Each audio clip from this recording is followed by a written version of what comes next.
ಇಷ್ಟು ಪ್ರಾಮಾಣಿಕವಾಗಿ, ಇಷ್ಟು ಸಾಲಗಾರನಾಗಿ, ರಾಜಕಾರಣ ಧೈರ್ಯದಿಂದ, ನಂಬಿಕೆ ವಿಶ್ವಾಸದಿಂದ ಚಾಮುಂಡೇಶ್ವರಿ ಕ್ಷೇತ್ರದ ಜನತೆ ನಾನೇನು ಅವತ್ತಿಂದ ಯಾರು ದುಡಿದಿದ್ದೀನೋ ಅವ್ರಿಗೆಲ್ಲ ಓಟ್ ಹಾಕಿದ್ದಾರೆ.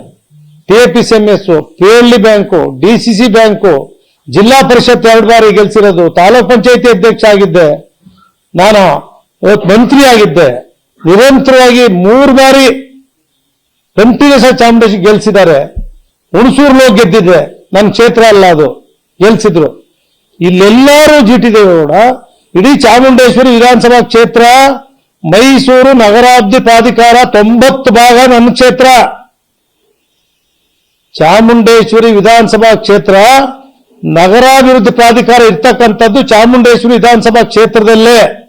90 ಭಾಗ ಲೇಔಟ್ಗಳು, ಬಿಲ್ಡಿಂಗ್ಗಳು, ಹೋಟ್ಲುಗಳು, ಎಲ್ಲ ಕಮರ್ಷಿಯಲ್ಲು, ಬಾರ್ಗಳು ಎಲ್ಲ ಇರ್ತಕ್ಕಂಥದ್ದೇ ಚಾಮುಂಡೇಶ್ವರಿ ವಿಧಾನಸಭಾ ಕ್ಷೇತ್ರ. ಅಲ್ಲಿ ಯಾರಾದರೂ ಒಬ್ರು ಇಷ್ಟು ವರ್ಷಗಳ ಕಾಲ 10-11 ವರ್ಷದಿಂದ ಶಾಸಕ ಆಗಿದ್ದೀನಿ, ನಾನು ಜಿಲ್ಲಾ ಪರಿಷತ್ ಅಧ್ಯಕ್ಷ ಇದ್ದೀನಿ. ಆ ಕಾಲದಿಂದ ಇವತ್ತಿನವರೆಗೂ ಕೂಡ ಒಂದು ನಿವೇಶನ ಪಡೆದಿಲ್ಲ. ಪ್ರಾಮಾಣಿಕ ರಾಜಕಾರಣ ಮಾಡಿದ್ದೀನಿ. ಇಲ್ಲದೇ ಚಾಮುಂಡೇಶ್ವರಿ ಜನ ನನ್ನನ್ನ ಕೈ ಹಿಡಿತಾ ಇರಲಿಲ್ಲ, ಗೆಲ್ಲಿಸ್ತಾ ಇರಲಿಲ್ಲ. ಆ ದುಡಿಮೆ, ಗುರಿ, ಸೇವೆ ಅಂದ್ಬಿಟ್ರೆ ಬೇರೆ ಏನೂ ಇಲ್ಲ. ಇದರಿಂದ ಈ ರಾಜ್ಯದ ಚಾಮುಂಡೇಶ್ವರಿ ಕ್ಷೇತ್ರ ಜನ ಕಾಪಾಡ್ಕೊಂಡು ಬಂದವರು.